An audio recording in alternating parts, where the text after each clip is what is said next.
Imagine a forest before dawn. The sky is still dark. The wind is a whisper among pine needles. Somewhere deep in the silence, a single bell echoes from a distant monastery. Dear listener, welcome to this journey. You are about to step into a realm where stories are not just told. They are breathed, lived, and slowly unfold in the stillness of the heart. In this sacred space of sound and silence, I invite you to slow down. Let each word settle like morning dew upon the leaves of your mind. These are not tales of grandeur. They are whispers of monks and wanderers, of old sages and grieving souls, of children who see the moon in a puddle. Each carries a thread of the Dharma, gently woven with the threads of modern suffering, anxiety, anger, numbness, exhaustion, and each offers a candle for your darkness. So sit comfortably, close your eyes if you wish, let the breath be your anchor. Inhale, exhale, let the story begin. Story 1. The Teacup and the Stormit was a cold evening in the northern mountains, where snow came early, and silence lingered like a soft shawl across the ridges. At the foot of one such ridge sat a small wooden temple, barely noticed by travellers, forgotten by most maps. In this temple lived an old Zen master named Riken. He was known not for sermons, but for silence. When people came with questions, he made tea. When they came with anger, he swept leaves. When they returned, years later, they said they had been healed. One autumn evening, a young woman arrived. Her name was Mai. Her eyes were tired, not from travel, but from life. She bowed and said, "Master, I am drowning." Riken looked at her gently and said, "Let's have tea." She sat beside him as he boiled water, hands shaking slightly from the cold. "Everything is spinning. My work is collapsing. My marriage is brittle. My mind is a battlefield. I've read books, tried breathing. Nothing stops the storm." The master poured tea into 2 old ceramic cups. "Drink slowly," he said. She drank, and silence returned. Then he asked, "What do you think of the teacup?" Mai blinked. "It's warm, simple, a bit cracked." "Like your life," he said. "Can you hold it?" She nodded. "Then you are not drowning." She looked puzzled. He placed his cup down and led her outside. Snow had begun to fall. "Storms come," Riken whispered, "but they are not you. Your pain is real, but you are also the one holding this moment. You are not the storm. You are the space it passes through." Mai's eyes welled with tears. Reflection. This story draws on the Zen tradition of silence as teacher. Master Riken does not analyze, he reveals. The teacup, cracked yet holding warmth, is the self, fragile but whole. His tea becomes a mirror. This is the art of presence, to return to the ordinary as sacred. Psychological lensmai represents many of us, overwhelmed, anxious, emotionally flooded. When anxiety builds, the brain activates survival patterns: fight, flight, freeze. We mistake passing storms for who we are. This identification deepens the suffering. But in grounding techniques, such as holding a warm object, drinking tea, engaging the senses, we can return to the body and find the inner container that holds the storm. This aligns with both trauma therapy and Zen, awareness as sanctuary. Closing meditation. As you breathe tonight, ask yourself, what is the storm? What is the cup? And who is the one watching both? As the Buddha said, just as a solid rock is not shaken by the storm, even so the wise are not moved by praise or blame. Tonight, you are the mountain. Let sleep come like snow. Let the storm pass. Let the tea be warm. Story 2. The bamboo that didn't break. There is a place beyond the city where the river forgets its name. It curves through valleys like a silver ribbon, its voice low and eternal. Near one such bend, hidden behind a misty grove of bamboo, lived a boy who never spoke. His name was Koji. Villagers whispered about him. Some said he had seen death too young. Others claimed his silence was a vow. Only the old abbot from the nearby temple knew the truth. Koji had lost everything in a fire: his home, his mother, and most of his words. He wandered for days before the monks found him curled beside the riverbank, eyes wide but speechless. They took him in, and though he did not talk, he listened, to wind, to breath, to silence. He learned the ways of the temple, sweeping the courtyards, feeding the crows, listening to the sound of falling pine needles. But the one thing he loved most was sitting in the bamboo grove, leaning against a thin green stalk, eyes closed, as the wind played among the leaves. One summer, a storm arrived like a dragon, fierce, uninvited, unforgiving. Thunder cracked the mountains. Trees fell, roofs flew. The monks gathered inside, chanting softly. Koji remained in the grove. When the wind had passed and silence returned, the monks ran out, fearing the worst. But there he was, small, muddy, trembling but alive, leaning against the same bamboo. They asked why he hadn't come inside. He pointed to the bamboo and whispered his first words in years. It bent. It didn't break. The teaching of the bamboo. The abbot, hearing this, smiled deeply. The boy has understood what many forget, he said to the others. To survive the storm, you must bend. Rigidity breaks. Flexibility endures. From that day on, the monks began to sit more often with Koji in the grove. They stopped fearing the wind. They listened. Zen insight in Mahayana Buddhism, especially Zen, the metaphor of the bamboo is deeply revered. It is empty inside, like the mind of one who has let go of attachments. It is upright, yet yields to the wind, like one who bows to impermanence. It does not resist change. It moves with it. Koji, through his trauma, found a teacher not in words, but in nature.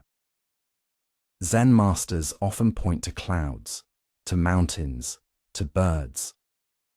In this story, the bamboo is both symbol and guide. Psychological. Commentary. In modern therapy, we speak of resilience, of post-traumatic growth, of nervous system regulation. But beneath those terms lies something ancient. The art of bending without breaking. Trauma often locks the body into rigidity. We try to control our lives, our emotions, our outcomes, until the storm proves we cannot. What we need is not control, but capacity. Children like Koji often shut down as a survival response, what we call dorsal vagal shutdown. Yet given safety, space, and nature, the body remembers how to heal. The bamboo taught Koji what no book could. Flexibility is not weakness, it is wisdom. Your contemplation. Tonight, I invite you to sit in stillness. Breathe in and breathe out. Ask yourself, where in my life am I too rigid? What storm am I resisting? What would it mean to bend? Let these questions settle like fog on a quiet morning, and remember the words of the Buddha. You only lose what you cling to. Let go. Let the wind pass. You are the bamboo. You did not break. You are still here. Story 3. The monk who answered too soon. In the eastern hills of Shikoku, there was a monastery so old that its bells sang even in dreams. It stood among camphor trees and winding stone paths, where moss grew like ancient memory. There lived a young monk named Tetsuya, known for his sharp mind and quicker mouth. He had memorized many sutras. He could debate anyone and win. The elder monks admired his memory, but the abbot, a quiet man called Sogen, watched him with the gaze of one waiting for spring to melt the ice. One afternoon, a traveller arrived. He was old, hunched, and wrapped in a blue cloak heavy with dust. He bowed low and asked to speak with the monks. "I come with a question," he said, "a deep one." Tetsuya stepped forward immediately. "Ask, honored elder. I am ready." The traveller looked into his eyes and said, "What is the sound of one hand clapping?" Tetsuya grinned. "Ah, the famous koan, a paradox to shatter logic. I've read many answers. Some say it's the sound of the heart. Some say it is silence. Some say it's not a sound but a mirror." The traveller said nothing. "I myself think," Tetsuya continued, "that it is the echo of stillness before thought arises." Still, the traveller said nothing. Tetsuya frowned. Was my answer incorrect? The old man turned and bowed toward the abbot, who had said nothing the whole time. "Forgive me," he said. "I was seeking not an answer, but someone who could listen with empty hands." And with that, he left. The lesson of silence that evening. The abbot found Tetsuya sitting under the camphor tree, shoulders tense. "Why didn't he stay?" the young monk asked. "Because he had already heard your mind. But he came hoping to meet your heart." Tetsuya was silent. Sogen continued, "When we react too quickly, we are not present. We are only performing the past. Real listening is a kind of love. It has no script." He then handed Tetsuya a clay bowl. "Tomorrow, fill this with silence." Tetsuya looked puzzled. "How do I fill it with silence?" The abbot smiled.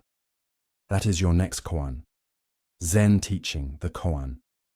What is the sound of one hand clapping is meant not to be answered, but to be lived.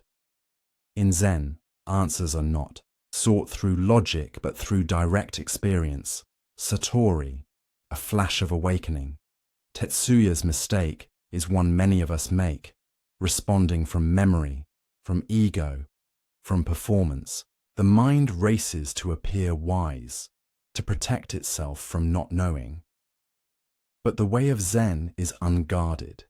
It meets each moment nakedly. Modern psychology connection in trauma-informed therapy, we speak of the reactive self, that part of us conditioned to respond before we've even registered a feeling. This is the legacy of survival systems: fast answers to stay safe, fast opinions to maintain control. But healing often begins when we reclaim the pause. In that pause, we stop being our thoughts and begin to witness them. Tetsuya's journey is about this pause.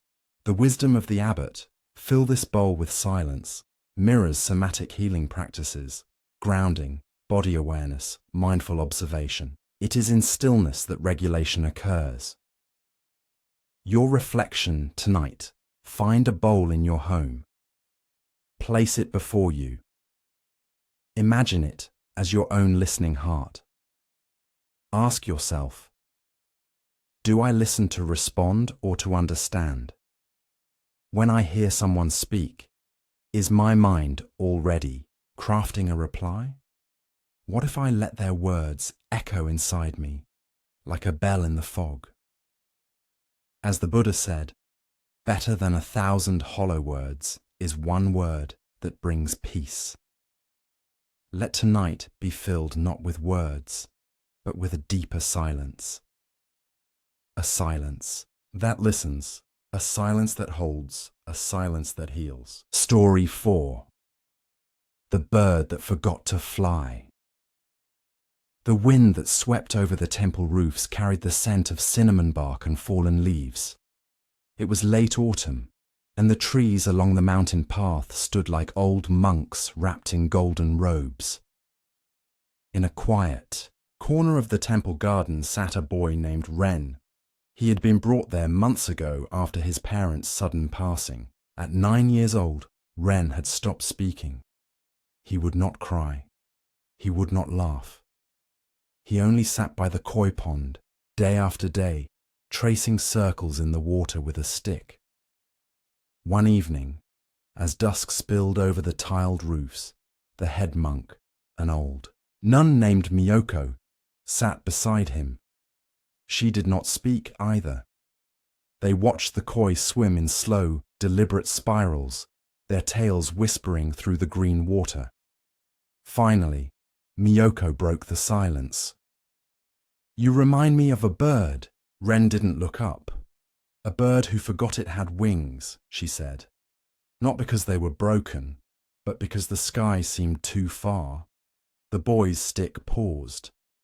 She placed a small object beside him, a wooden carving of a sparrow, wings tucked in. "It's okay not to fly," she added, "but don't forget that you can." Then she stood, bowed, and left him with the fading light. The night of the storm.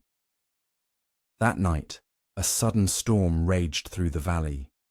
Rain fell like tears long held back. Wind screamed across the eaves.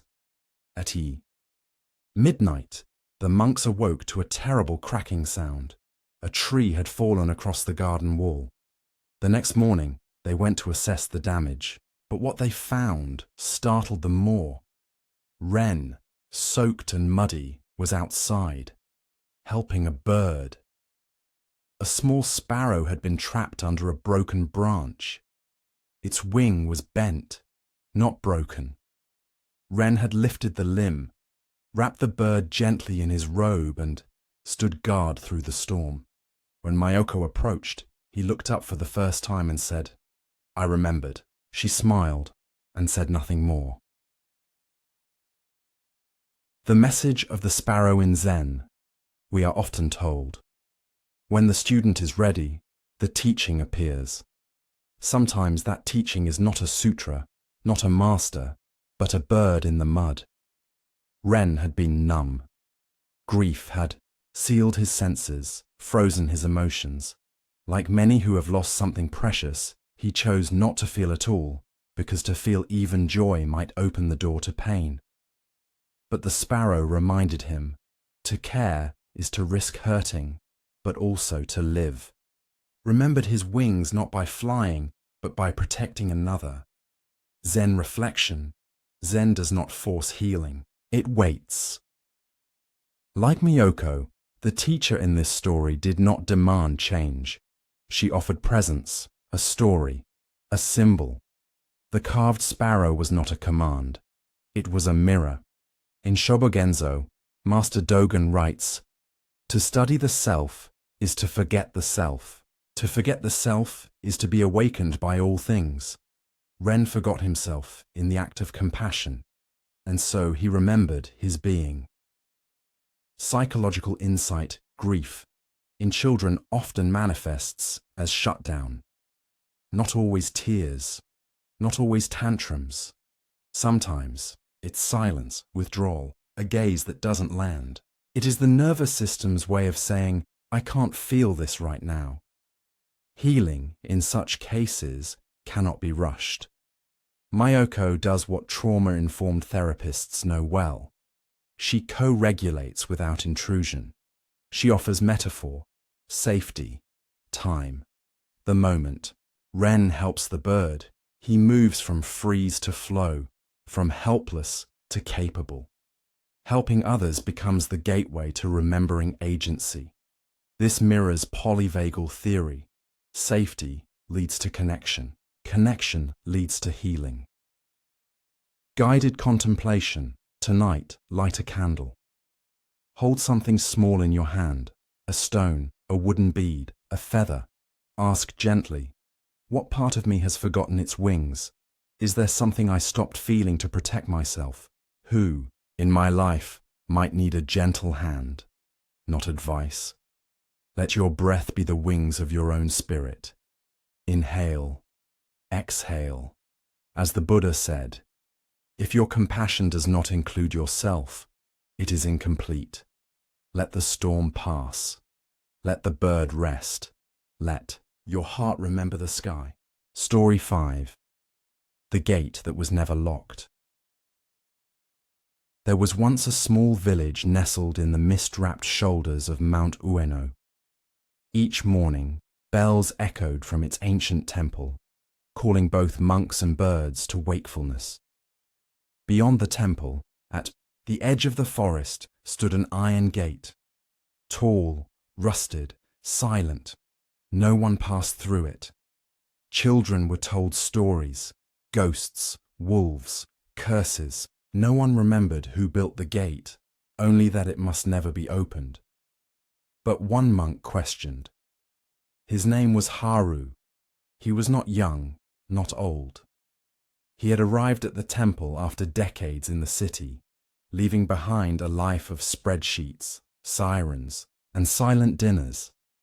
Haru carried not a suitcase, but the heavy shadow of exhaustion. He asked the head monk about the gate. Why is it closed? The elder, a thin man with ash-grey eyebrows, smiled softly. Because people believe it is. Haru tilted his head. It has no lock, the elder added. The walk to the gate for weeks. Haru sat in zazen beneath the camphor tree, but his thoughts returned to that gate again and again. He began to dream of it, standing before it, reaching out, but always stopping inches short. One morning, before sunrise, Haru walked alone through the dewy grass. Fog curled around his ankles. Birds whispered among the branches. The gate stood, as always, unmoving, ancient, watching. He stepped closer. He reached out. He pushed. The gate groaned, but it opened. Beyond it lay no curse, no beast, only an overgrown path, carpeted in moss, and a lake so still it reflected the sky perfectly upside down. The garden of returning Haru sat beside that lake until the sun was high. He wept, not out of fear, but from the sheer unfamiliarity of stillness. He had spent years behind imagined barriers, deadlines, status, reputation, all gates with no locks. And now he saw the real prison had been belief. He returned to the temple and told no one. But each day he walked beyond the gate, meditating by the lake, watching dragonflies, growing quieter inside. Eventually, others noticed his peace. And slowly, one by one, the monks began to follow. No one asked permission. No one gave rules. The gate, at last, became a passage, not to danger, but to depth. Zen interpretation. This story reveals one of the most potent metaphors in Zen. The gate that guards nothing, yet still halts us. Hakuin, a great Zen master, once said, "Not knowing how near the truth is, we seek it far away." Haru's journey is not dramatic, no great revelation, only a small shift, from assuming the gate is locked to testing if it is. This is the crux of awakening, testing the limits we were told not to question. Zen does not ask us to destroy the gate, it asks us to touch it. Psychological analysis. Trauma psychology, the concept of learned helplessness, mirrors this story deeply. When people are repeatedly conditioned to believe that action is futile, they stop trying, even when escape becomes possible. Many adults carry internal gates, beliefs like, "I'm not good enough," "this will never change," or "I can't go there." But what if we tested these assumptions? Often, the belief of limitation is stronger than the limitation itself. Therapeutic models like cognitive behavioral therapy internal family systems, and somatic experiencing all remind us. The key to change often lies in questioning the unquestioned. Harus. Walk to the gate is not a rebellion. It is a return to agency. Contemplative practice tonight. As you rest in stillness, breathe gently. Feel your body resting like grass beneath morning dew. And ask, what is the gate in my life? Who told me it must never be opened? What do I assume I cannot feel, say, do? Place a hand on your heart. Breathe into that place. Say quietly, this gate is only closed if I do not reach. As the Buddha taught, with our thoughts we make the world. Speak or act with a pure mind, and happiness will follow you as your shadow. You are not locked in. You are not too late. You are not broken. The gate was never locked, and the garden beyond is still waiting. Story 6. The Candle That Refused to Burn. It was the kind of night when fog wandered through the monastery corridors like an old friend unsure if he was welcome. A single candle burned in the hallway outside the meditation room. The monks called it the vigil flame. It was never meant to go out. But that night, it did, and no one noticed, except Akira. Akira had been a monk for 15 years, not the youngest, not the oldest, the kind that blended into the background. He had arrived at the temple seeking refuge after years in corporate warfare, strategy meetings, quarterly earnings, and performance reviews that measured everything except peace. In the temple, he found rules, simplicity, clean floors, predictable silence, but no real stillness inside. He longed for control over his thoughts, over the breath, over the silence itself. He meditated with intensity. He folded robes with surgical precision. His bowl gleamed like silver, but the storm inside never stilled. So when the vigil candle extinguished, Akira felt something crack. The morning after. The next morning, he brought it up with the abbot. Venerable Tetsun, Akira said, the candle went out last night. I believe it. Means something, a lapse in our practice, a karmic sign perhaps. The abbot, an old woman with eyes like mountain mist, said nothing at first. Then she reached for a nearby matchbox and relit the candle. There, she said softly. The flame is back. Akira frowned. But what if it goes out again? It will, she replied, and we will light it again. The war against imperfection, Akira returned to his routines.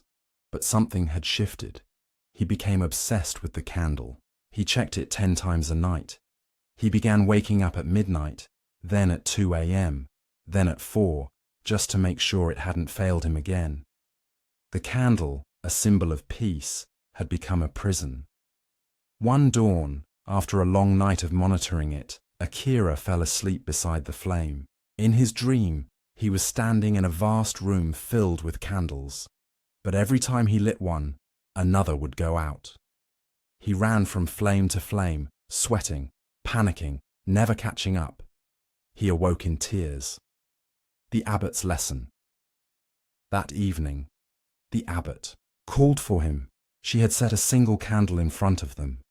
Blow it out, she said. Akira hesitated. But, do it.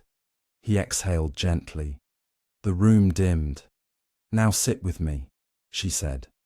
They sat in the dark for what felt like hours. The silence thickened. Time softened. Akira noticed his breath again, the floor beneath him, his heartbeat. Finally, the abbot whispered, "Can you feel peace without needing to see it?" Akira closed his eyes, and for the first time in years, maybe in his entire life, he did Zen reflection in Zen. Fire is a powerful symbol. not only for awareness but for the ego's craving to maintain control. Akira believed he was cultivating mindfulness, but in truth, he was feeding obsession, an attachment to never failing, even in the smallest things. True Zen asks not that the flame never goes out, but that we stop fearing the darkness when it does. In the Platform Sutra, Huineng said, "The mind should be in a state of non-abiding. If we abide in anything, we are bound." Akira had been abiding in vigilance, but peace is found when we no longer demand permanence, psychological insight. This story beautifully mirrors a modern phenomenon, hypervigilance. Often found in trauma survivors and perfectionists alike, hypervigilance is a state where the nervous system cannot relax, even in safe environments. Akira's monitoring of the candle becomes symbolic of many people's attempts to control their inner world through meditation, routine, productivity, or perfectionism. But as somatic therapists know, control is not the same as regulation. We heal not when everything stays lit, but when we are no longer afraid of the dark. Contemplative. Practice tonight. Light a candle in your room, sit beside it, watch it flicker. Then, when you're ready, blow it out. And in the quiet that follows, ask, do I believe peace can only exist when everything is perfect? Am I trying to manage life instead of meeting it? What if peace comes in letting go of the flame? Let the darkness be not absence, but invitation. As the Buddha said, just as a lamp cannot burn without oil, the mind cannot live without love. Let that love begin within, not in control, but in compassion. Story 7. The Stone in the Bowl. The sound of wooden bowls clinking echoed through the temple kitchen. It was breakfast hour, and the monks moved silently like clouds through the mist. Steam rose from rice pots. Miso soup simmered gently in clay cauldrons. There was peace in the rhythm of morning routines, but not in the heart of Jun had been at the temple for 4 months. Once a marketing executive, then a burnout patient, now a novice monk. He had come seeking clarity, healing, something quieter than the noise inside his skull. He was learning the rituals, how to bow, how to clean, how to serve. But inside, his emotions still surged like summer storms. Especially around Kyo. Kyo was another monk, younger, cheerful, and, in Jun's eyes, sloppy. He often spilled tea. He sometimes forgot incense. And this morning, he had placed a small stone in Jun's rice bowl by accident while rinsing the grains. Jun looked down. A stone in his bowl, in front of everyone, his jaw clenched. The heat of the moment. He looked across the room. Kyo bowed, apologetic, but Jun didn't return it. He wanted to shout, to throw the bowl, to call out the carelessness. How could someone live in a temple, practice mindfulness, and still be so careless? But then, something strange happened. Jun remembered his first week. He had spilled tea on his own robe, forgotten to chant, dropped the sutra book. Kyo had helped him up then. No laughter, no lecture, just a soft, it's all practice. The memory struck like a bell. He exhaled, picked the stone from his bowl, placed it on the windowsill, and began to eat. The talk by the river. Later that day, the abbot called him for a walk. They strolled by the river, quiet for a long time. I heard. About the stone, she said at last. Jun nodded. I almost reacted, she smiled. Almost is where freedom begins. They stopped by a ginkgo tree shedding golden leaves. She turned to him and asked, What if every moment that makes you angry is a teacher, dressed like a fool? June's eyes widened. What if life keeps putting stones in your bowl, not to disturb you, but to show you what's still sharp in you? Zen teaching. This story holds a central principle in Zen: non-reactivity. The path of Zen is not about perfection, but about the space between stimulus and response. In that space lies awareness, and in awareness, liberation. In the Dhammapada, the Buddha says, "He who is not angry though provoked, who speaks gently though spoken to harshly, him do I call truly noble." Jun's story is a teaching in restraint, not suppression, but transformation. The stone becomes not a mistake, but a mirror. Psychological insight. Modern neuroscience confirms this ancient truth. Our ability to pause before reacting is a sign of a regulated nervous system. When we're triggered by conflict, by shame, by small errors like stones in bowls, our amygdala fires. Anger is a protective mechanism, but mindfulness interrupts the autopilot. It gives us back choice. Jun's anger was justified, but his awareness gave him another path. This is called response flexibility, a core trait in emotional resilience. Instead of escalating conflict, he returned to presence, and presence gave him peace. Guided practice. Tonight before sleep, recall a recent stone in your bowl, a mistake, a frustration, an irritation that almost made you react. Ask gently, what part of me did it touch? Was it about them or something in me? Can I see this moment as a teacher? Now place an imaginary stone on your palm. Inhale slowly. Hold. Exhale. Say softly, this too is part of the practice. Let the breath wash over you. Let the bowl be empty again. Let tomorrow begin in stillness. Story 8. The boat without a rudder.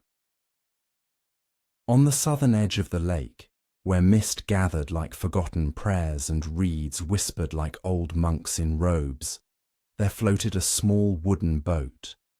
It had no name, no oars, no rudder, just a tether tied loosely to a weathered post. The villagers called it the waiting boat. No one used it. No one knew who built it. Yet it remained, year after year, never drifting far, just enough to rock gently in the tides of the wind. One day, a young woman named Hannah arrived at the nearby temple. She was not seeking ordination, only space. She had left behind a life of forecasts, job offers, marriage plans, insurance policies, calendars full of certainty. But then, an accident, a death, a silence, and every plan turned to ash. "I cannot live like this," she told the abbot. "I need direction. I need to know what's next." The abbot, a woman old as dusk, said nothing. Instead, she handed Hannah a cup of tea and pointed to the lake. An unexpected practice that afternoon, Hannah sat by the shore. She watched the nameless boat rock. She imagined herself in it. What would she do? There was no paddle, no map, no way to steer. She felt her chest tighten. "No," she whispered. "I couldn't." The next morning she returned, and the next, until one day the abbot walked down and sat beside her. "You fear drifting," she said. Hannah nodded. The abbot smiled. "So does every leaf before it learns that the river knows." Hannah's breath caught. The old woman continued, "There is a wisdom in the water, and there is a greater one in not resisting it." The day she untied the rope, it took her 3 weeks. 1. Morning, she brought bread and a blanket. She untied the boat and let it drift. Not far. The wind was soft. She sat with her knees tucked beneath her, eyes open, hands resting on her thighs. The water rocked her gently. At first, panic surged. No control, no destination. But then, something melted. The boat became her breath. The lake, her surrender, and the sky, vast, uncertain, forgiving. She stayed adrift for hours. When she returned, she told no one. But the next week, she drifted again. Zen teaching, Hanas' story, is a lesson in radical trust. The Buddha taught about anicca, impermanence, not to create fear, but to offer freedom. What changes cannot be clung to, what flows cannot be fixed. Zen deepens this with mushin, no mind, a state where the self does not grasp, plan, or force, but flows like water, responsive yet unattached. The rudderless boat is not chaos. It is Dharma. As Master Bankei once said, don't try to grasp what you cannot hold. Let your mind be like a mirror, reflecting everything, clinging to nothing. Psychological insight in therapy, we name this intolerance of uncertainty. It is the root of much modern suffering, especially anxiety, perfectionism, overthinking. The mind craves control because it fears collapse. But healing often begins when we lean into the unknown with gentle presence. Exposure therapy teaches the same. Sit with what you fear until fear becomes breath. Hanas' boat mirrors mindfulness itself, to stay afloat without steering, to let go of the obsession with outcomes, to dwell in being, not in solving. Your practice. Tonight, as you prepare for rest, imagine the lake, see the boat, step into it. There is no rudder, no oars, only breath. Let yourself drift, not away, but inward. Ask softly, where am I trying too hard to steer? What might happen if I let go, just for a moment? Can I trust that not knowing is a form of wisdom? Breathe deeply. Feel the stillness between the tides. As the Buddha said, do not dwell in the past. Do not dream of the future. Concentrate the mind on the present moment. The lake knows, the boat floats, and you too are carried. Story 9. The Monk Who Swept in Circles. In the inner courtyard of the hilltop temple, where shadows of bamboo danced across old stone, a single monk could be found each morning sweeping in slow, deliberate circles. His broom left curved traces on the dew-covered tiles, like calligraphy written in silence. His name was Rio. He had lived in the temple for 37 years. He spoke rarely. He had no known disciples. But every morning, without fail, he swept. Not from corner to corner. Not in straight lines, but in slow spirals, starting from the center of the courtyard and radiating outward like a galaxy written in straw. New monks often watched in confusion. Why does he sweep like that? They whispered. No one answered. Even the abbot only smiled and said, the courtyard is clean, isn't it? The young novice's doubt one morning, a new novice named Min approached Rio. Min was ambitious, hungry for understanding. He bowed and asked, Master Rio, why do you sweep in circles when straight lines would be faster? Rio looked up and said nothing. He gestured to the ground. Join me. Min took another broom. They swept side by side. The morning passed. No words. Only arcs of movement. Spirals in dust. When they finished, Rio said gently, Do you see the leaf? Min looked down.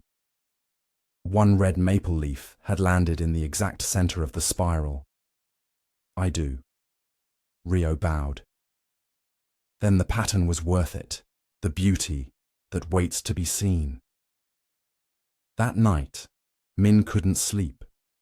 He kept thinking about that one red leaf. He remembered how the sun caught its edges, how it seemed to glow against the stone, and how he would never have noticed it had he not been, moving slowly, carefully, present. In that moment, he understood. It was never about efficiency. It was about seeing. Zen reflection. Zen. Everyday tasks are not obstacles to enlightenment. They are the path. Sweeping, washing bowls, folding robes. Each becomes sacred when done with full attention. As Dogen Zenji taught, if you cannot find the truth right where you are, where else do you expect to find it? Ryo's circular sweeping is a meditation, a ritual of honoring the ordinary, a rebellion against the mind that rushes to finish rather than to feel. The spiral is the shape of nature. Galaxies, seashells, hurricanes, fingerprints. It mirrors the Dharma, always returning, yet never the same. Psychological insight in trauma and stress recovery. There's a concept called sensory integration, the practice of returning to the senses to re-establish a grounded relationship with the world. Many people live disconnected from the present moment. They search for beauty in the spectacular and miss the sacred in the small. Ryo's spiral sweeping slows perception. It breaks the tyranny of urgency. It reattunes the nervous system to rhythm, pattern and presence. Modern mindfulness echoes this. Walk slowly, eat attentively, notice the breath, the texture of soap, the warmth of tea, not to escape, but to return. Your practice. Tonight, before sleep, find one ordinary task. Boil water, fold a towel, brush your hair, but do it as if it were the only thing that mattered. Slow down, feel the textures, notice the colors, then sit quietly and ask, where have I been rushing through life? What beauty have I ignored, waiting for something grand? What is the red leaf in my day, and did I see it? As the Buddha said, if we could see the miracle of a single flower clearly, our whole life would change. Let tonight be that flower, that broom, that spiral, that seeing. Story 10. The Bowl with a Crack. There was once a mountain village where winter lingered long past its welcome. Snow did not fall in storms, but drifted gently, silently, as if the sky were sighing. Fires burned day and night, not to warm the hands, but the spirit. In a small wooden house at the edge of this village lived an old woman named Uma. Every morning she made rice porridge, not for herself, for her son, except her son had passed away 10 years before.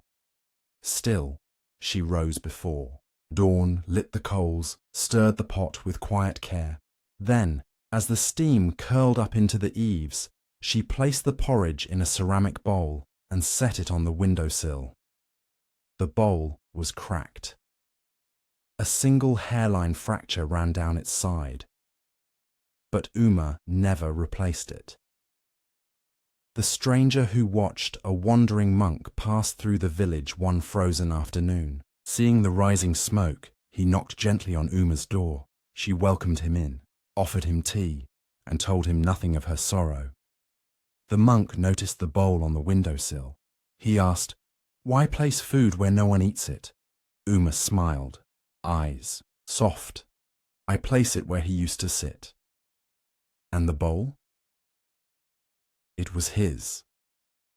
The monk paused, then bowed deeply. He did not question her devotion. Instead, he asked, "Would you walk with me to the temple, the road of remembrance?" The walk was slow. They passed fields long abandoned, stone paths covered in frost. Uma walked with a cane, but her steps were steady. As they neared the temple gates, she spoke.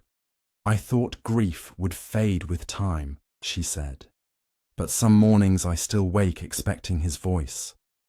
The monk nodded. Grief does not ask for permission.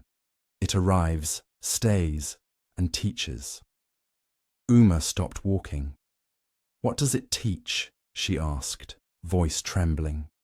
He looked toward the setting sun, to love without holding, to remember without clinging, and sometimes to be grateful for even the pain, the ceremony of the crack inside the temple. The monk led her to a room filled with broken bowls. Not discarded, displayed, repaired with gold.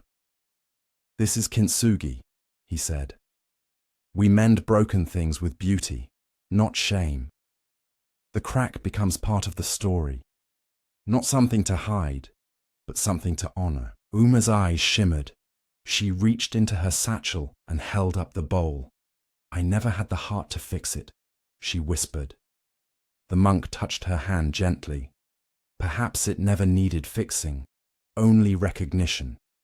Zen reflection in Mahayana Buddhism, especially in Japanese aesthetics, wabi-sabi is the appreciation of impermanence and imperfection.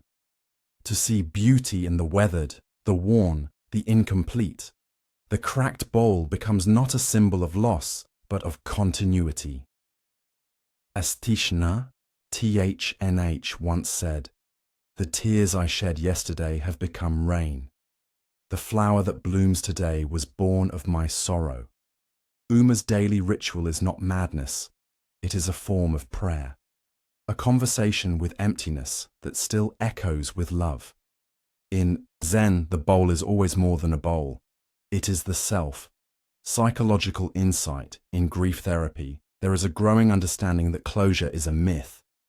What we seek is not to move on, but to integrate loss, to build a continuing bond that honors memory without being consumed by it. Uma's cracked bowl is an expression of grief gratitude, a state where we acknowledge the pain of absence alongside the gift of having loved at all. This is healing, not through forgetting, but through remembrance with reverence. Modern trauma recovery echoes this. Post-traumatic growth is not erasing the past, but transforming it into meaning. Your practice, tonight. Find a bowl or object you once broke, or something you keep despite its flaw, place it before you, breathe, touch it gently and ask, what pain have I hidden instead of honoring? What if my wound is part of my wholeness? What memory still visits me each morning? And what would it mean to say thank you? As the Buddha taught, you will not be punished for your anger. You will be punished by your anger. So too with ungrieved sorrow. Let it speak. Let it sit on the windowsill. Let it be the bowl that cracks and holds. Story 11. The Rope Around the Wind. It was late spring in the Valley Monastery.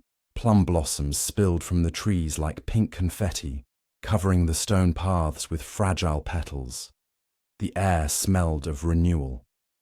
But inside one monk's heart, the season had not yet changed.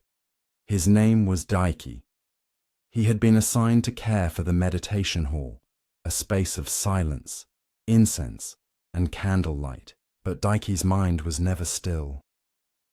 He checked the cushions obsessively, adjusted the blinds 5 times, realigned the incense sticks until their angles were perfect, measured distances between mats with a string. One morning, the abbot approached. Daiki, she said softly, what are you trying to catch? He looked up, startled. Nothing, master. I'm just keeping it right.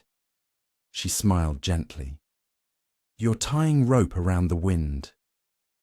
The day of the ceremony, a great Zen master was visiting.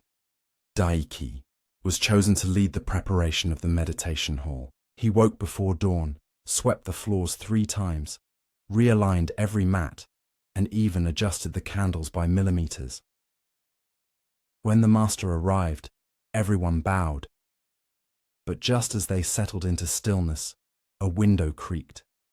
A gust of wind swept through the hall. 1 candle went out. 1 mat was nudged, and a single leaf flew in, landing on the altar. Daiki's heart clenched. He reached to remove the leaf, but the master raised a hand. Let it stay. The teaching of the leaf. After the ceremony, Daiki approached the master. "I'm sorry about the disorder," he said. "I should have sealed the window. I should have checked the frame." The master looked at him kindly. "Did the leaf disturb the stillness or your expectation of it?" Daiki hesitated. The master continued, "True stillness isn't found in perfect conditions. It's found in your response when perfection disappears." Then he added, "Control is a comfort, not a cure." The rope breaks that night. Daiki could not sleep. He walked alone to the meditation hall.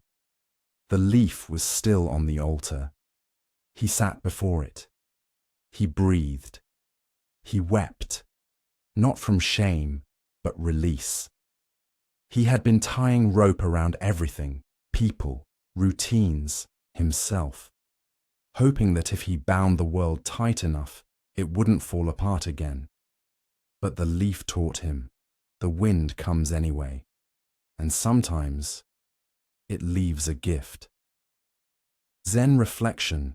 Zen does not teach mastery through domination, but through surrender. In the Diamond Sutra, the Buddha teaches, practice non-attachment as if holding nothing. Dwell nowhere and let the mind flow. Daiki's journey is every seeker's dilemma. We confuse discipline with control, structure with safety. But Zen is not afraid of the leaf. It bows to the wind. Perfection is not the absence of disruption. It's the presence of equanimity. Psychological insight. Modern psychology speaks of control strategies, habits we use to avoid uncertainty, fear, or emotional chaos. These include overscheduling, perfectionism, compulsive organization. Often, control gives a sense of safety, but masks deep anxiety. True healing begins not by holding tighter, but by building tolerance for not knowing. Daiki's transformation mirrors this. When he allowed imperfection, he found calm not after things were set right, but within what felt wrong. This is the heart of both trauma recovery and mindfulness, to widen the window of presence even when the leaf lands on the altar. Contemplative practice tonight as you lie in stillness. Ask, where in my life am I tying rope around the wind? What am I afraid will happen if I stop trying to control? What beauty might enter if I open the window? Light a candle. Place a leaf or something fragile beside it. Let it be imperfect. Let it be sacred. As the Buddha said, peace comes from within. Do not seek it without. The leaf has landed. The rope has broken. You are free. Story 12. The Man Who Followed the Echo. In the northern ranges where pine trees touched the clouds and echoes carried for miles, there lived a man who spent his life chasing sounds. His name was Haruki. He was once a scholar, a teacher of philosophy, a lover of logic, but after a long illness and the death of his wife, something broke loose inside him. He could no longer stand still.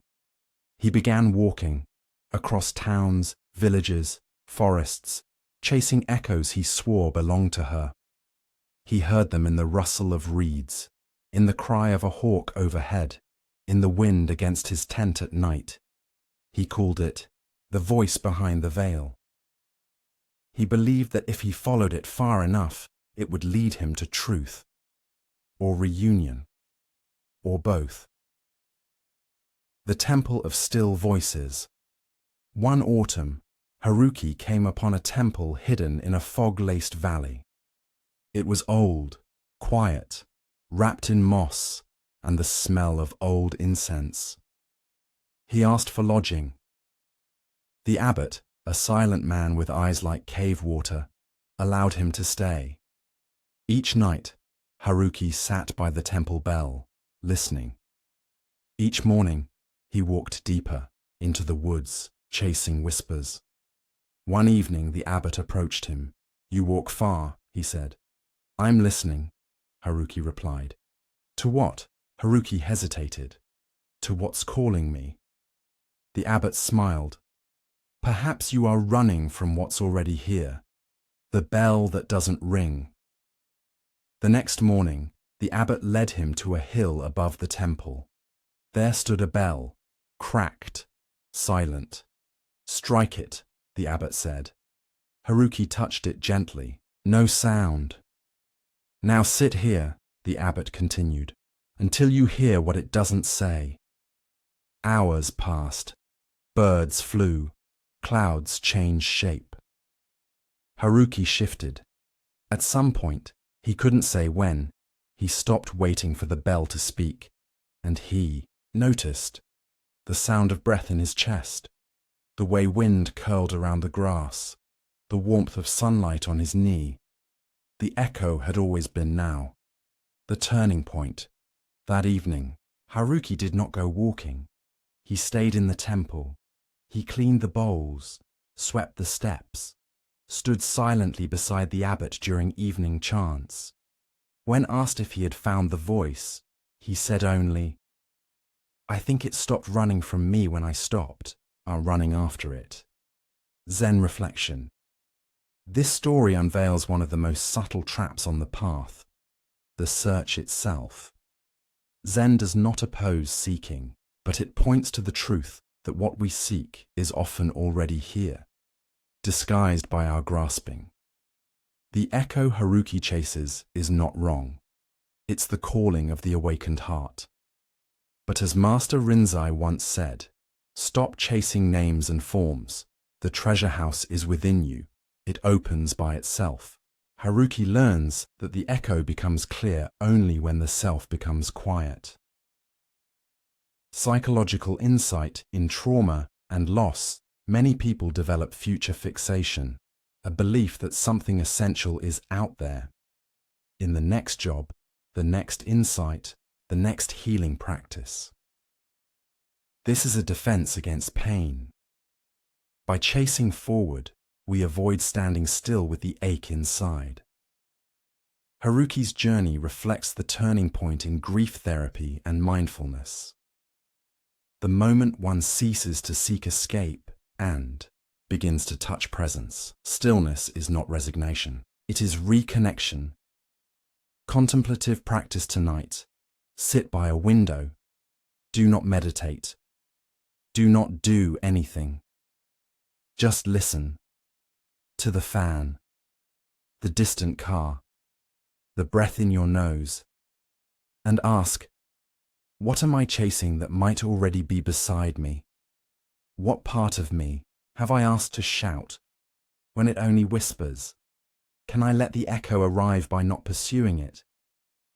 As the Buddha taught, there is no path to happiness.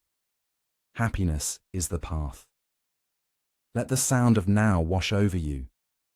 Let the bell be silent. Let the echo rest.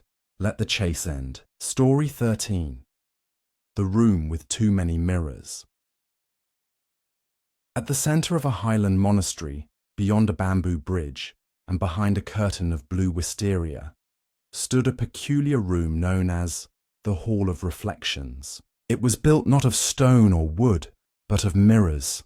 Every wall reflected every other wall. Standing inside, one saw endless images of oneself, fractured, multiplied, gazing back in silence.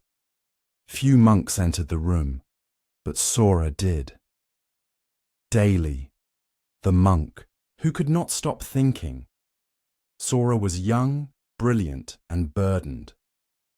Before joining the monastery, He had studied mathematics at a prestigious university, but numbers eventually blurred into worries. Equations gave way to questions no theorem could answer.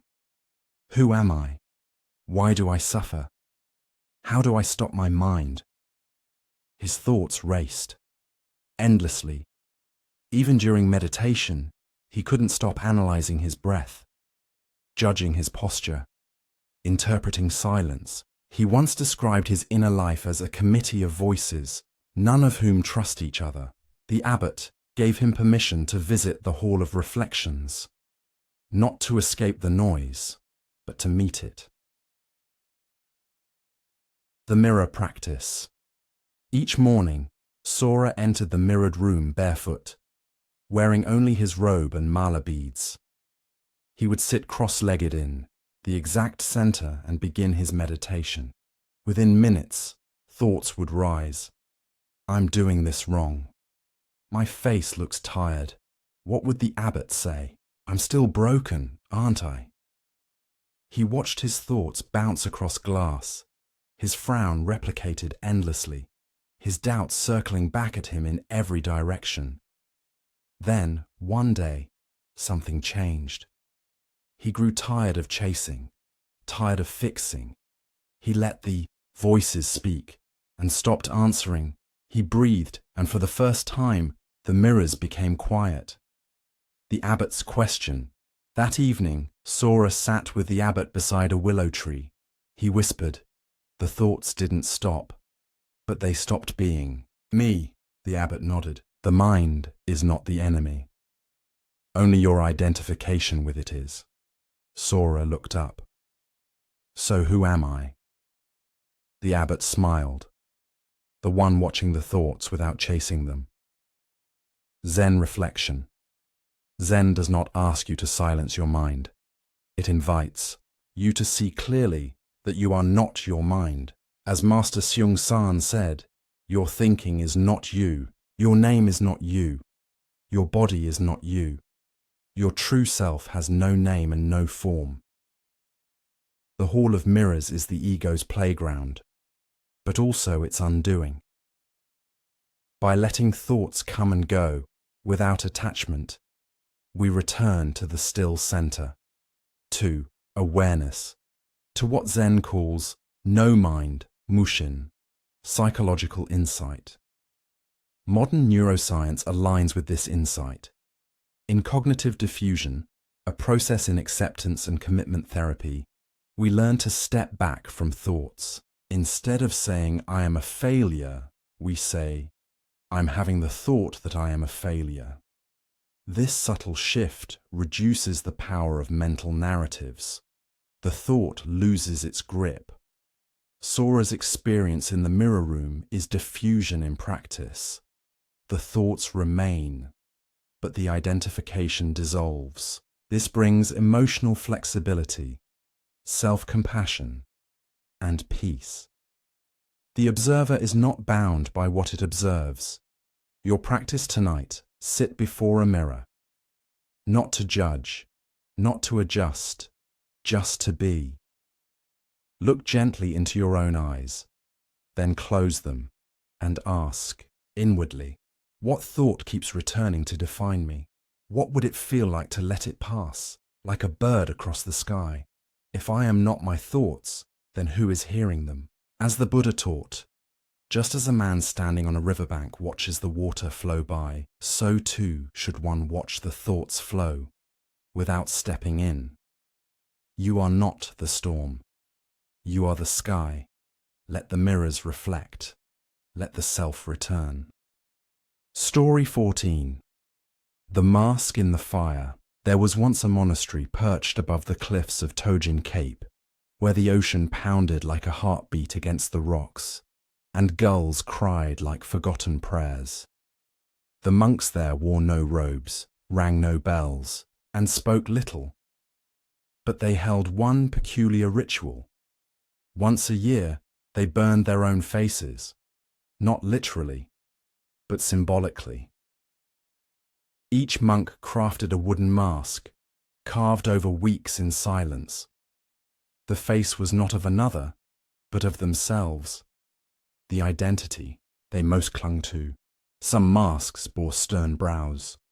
Others smiled too wide. Some were scarred, others polished. When complete, they placed the mask into the temple fire. Then they bowed and walked away. The arrival of Rai Rai was a newcomer.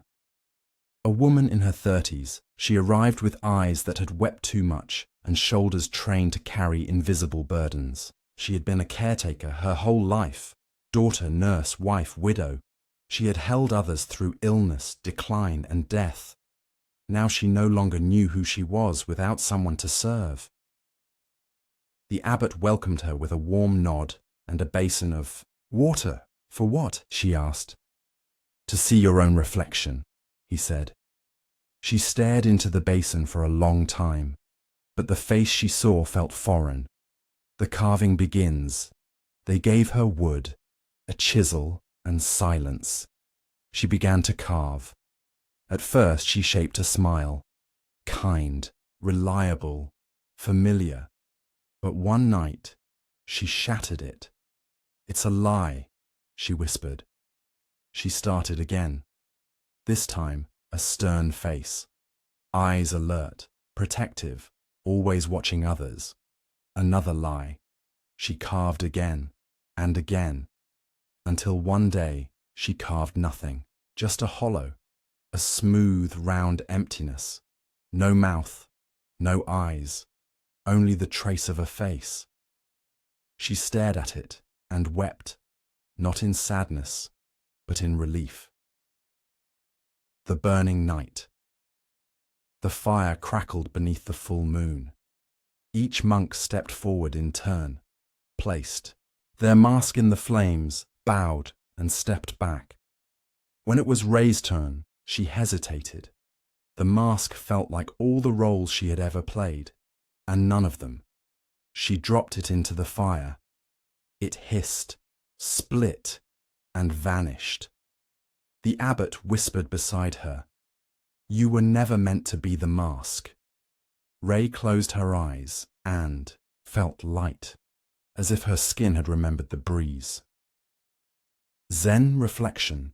In Zen, the concept of no self, anatta, is not nihilism. It is liberation. It is the insight that what we call I is a bundle of stories, roles, and reactions, held together by habit and fear. As Master Dogen taught, to study the self is to forget the self. To forget the self is to be awakened by all things. The ritual of the burning mask is not to destroy identity, but to reveal that identity is not solid, that beneath every mask is presence, spacious, fluid, and free. Psychological insight.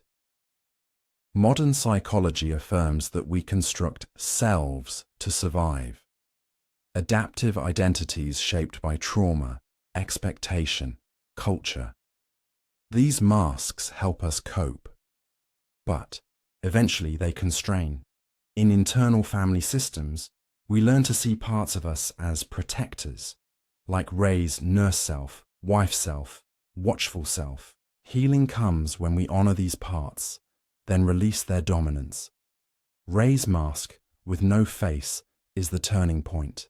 Not a new self to wear, but the space to be without needing one.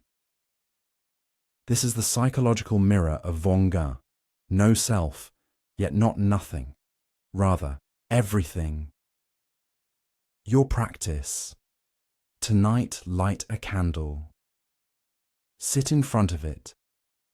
Close your eyes and imagine the mask you wear most.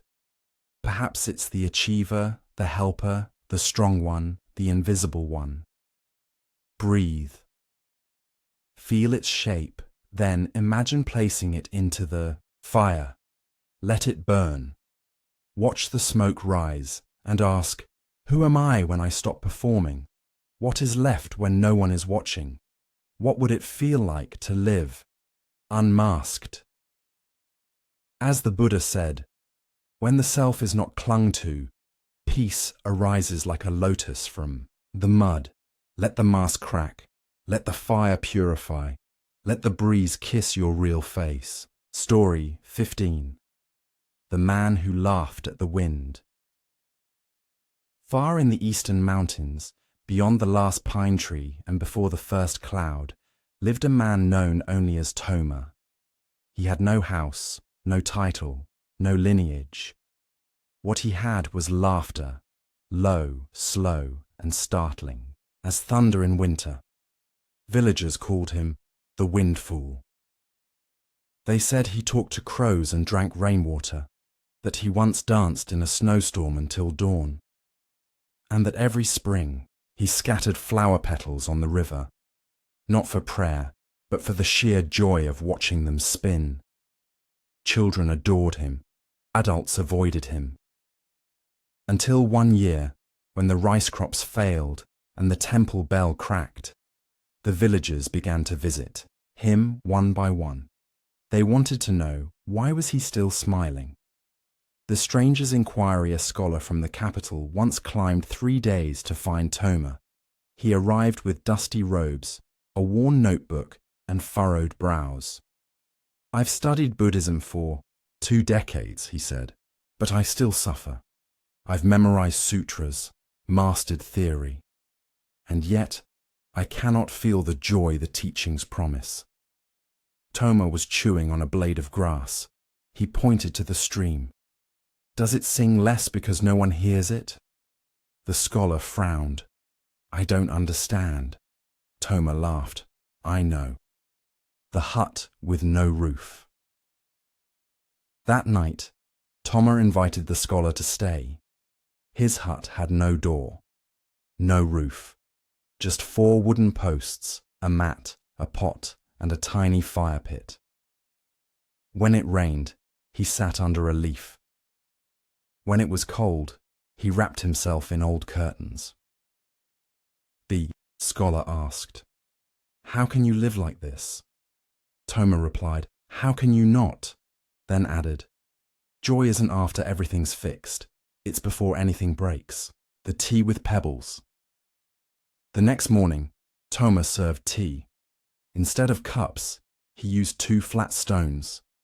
He poured hot water over jasmine leaves resting directly on the stone surface and lifted them gently with 2 fingers. The taste was smoky, soft. The scholar almost smiled. Toma leaned in. "You expected porcelain," he said, "and missed the temperature." The scholar blinked. Toma grinned. "You came for theory, but joy is not an idea. It is a leaf turning in the wind, a bowl chipped in, sunlight, a sneeze in the middle of meditation." They both laughed. For the first time, the scholar didn't write it down. Zen reflection, Toma is a living koan, a Zen riddle not to be solved, but lived. His joy is not pleasure, nor distraction. It is the joy of presence, unstructured, unplanned, unattached. In Zen, we call this satori, a sudden awakening into the ordinary. As Ikkyu, the mad Zen poet, once wrote, "Every day is a journey, and the journey itself is home." Toma's life is that home, a hut with no roof, where the rain is not an enemy, but a guest. He reminds us, peace is not found after achieving. It is released after letting go. Psychological insight, Toma's laughter is not denial. It is regulated, nervous system joy. In trauma-informed therapy, we understand that play, spontaneity, and creative delight are signs of healing, not childishness. When one is stuck in hypervigilance, joy feels dangerous.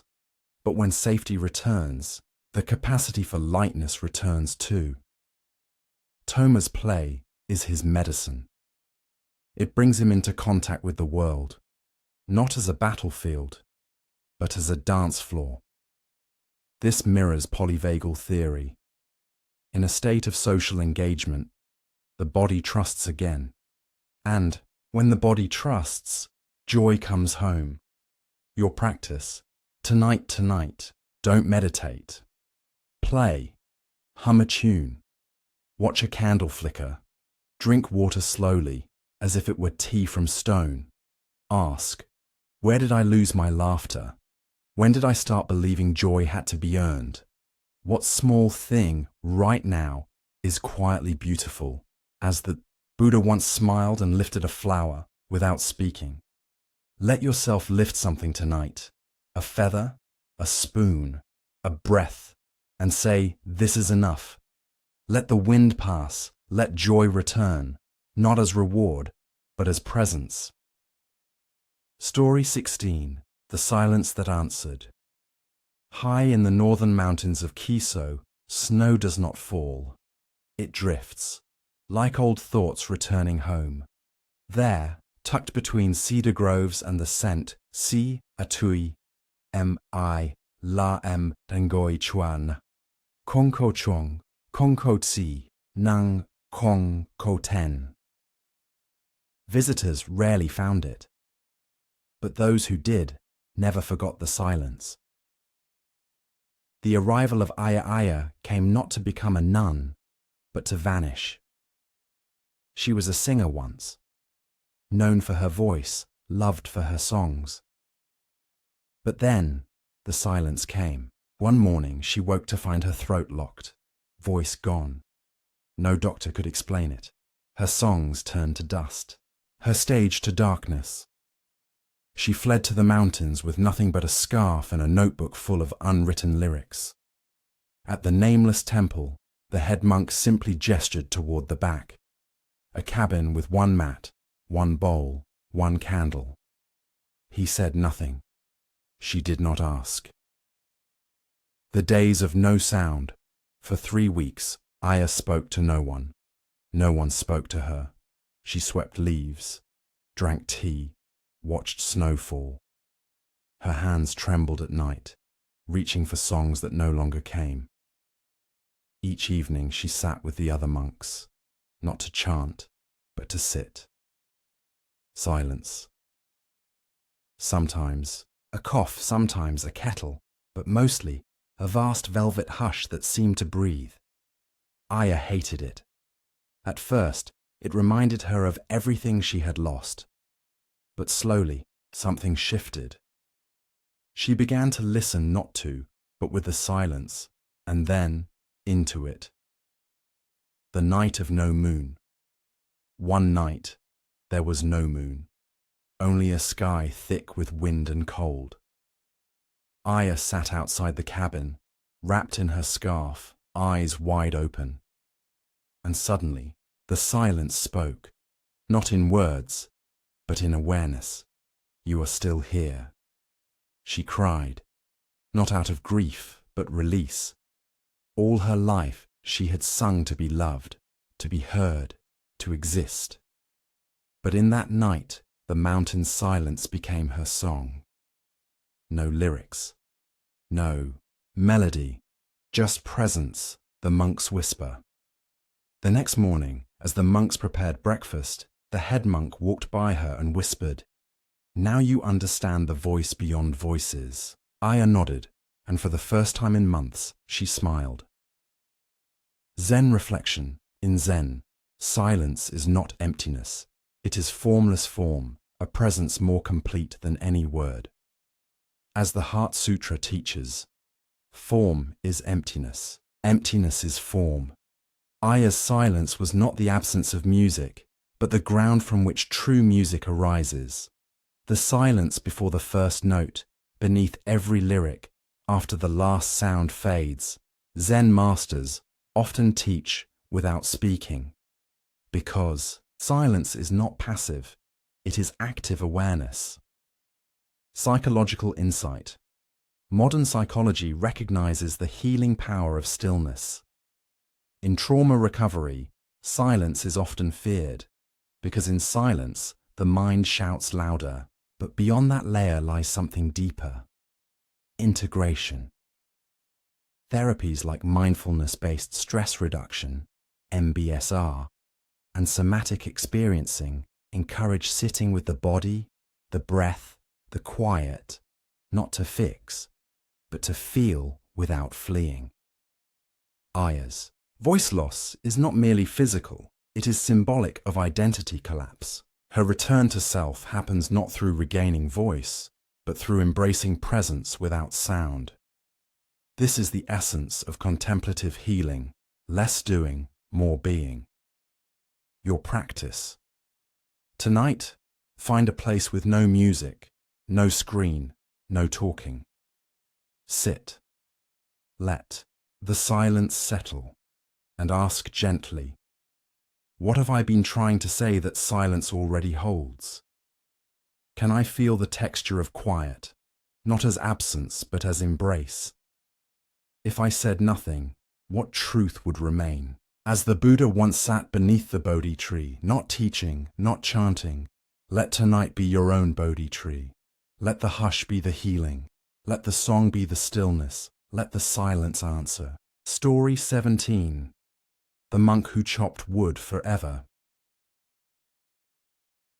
At the edge of a forest where the cedars grew tall and straight, there stood a weather-beaten shed filled with the smell of pine sap and morning smoke. It belonged to an old monk named Kenji, though no one really called it his. To everyone in the monastery, it was simply the wood hut. Kenji had been chopping firewood there for 37 years, every day, without complaint, without hurry, without variation. He arrived with the first breath of dawn and left when the shadows turned blue. The young monk's restlessness. One spring, a novice named Riku arrived at the monastery. He was ambitious, sharp-eyed, and always in search of deeper insight. He quickly grew bored with sweeping, cleaning, and chanting. I came to understand the nature of reality, he told the abbot. Not to become a housekeeper. The abbot only smiled and pointed toward the forest. Go help Kenji with the firewood. Riku frowned. Is there a lesson there? The abbot nodded. But you won't find it if you look for it. The days of labor at first, Riku hated it. The axe was heavy, the wood unyielding, the sun merciless. Kenji said little, just pointed, nodded, or grunted. But over the days, Riku began to notice strange things. Kenji never rushed. He breathed before each strike. He arranged the wood in neat, precise rows. He wiped the blade after every use, even if no one was watching. Sometimes he would stop in the middle of chopping, just to listen to the wind. Riku asked, "Aren't you tired of doing the same thing every day?" Kenji replied, "You mistake repetition for monotony." The axe and the breath. One morning, Riku overslept. When he arrived, Kenji was already chopping, but something had changed. Every movement felt like calligraphy.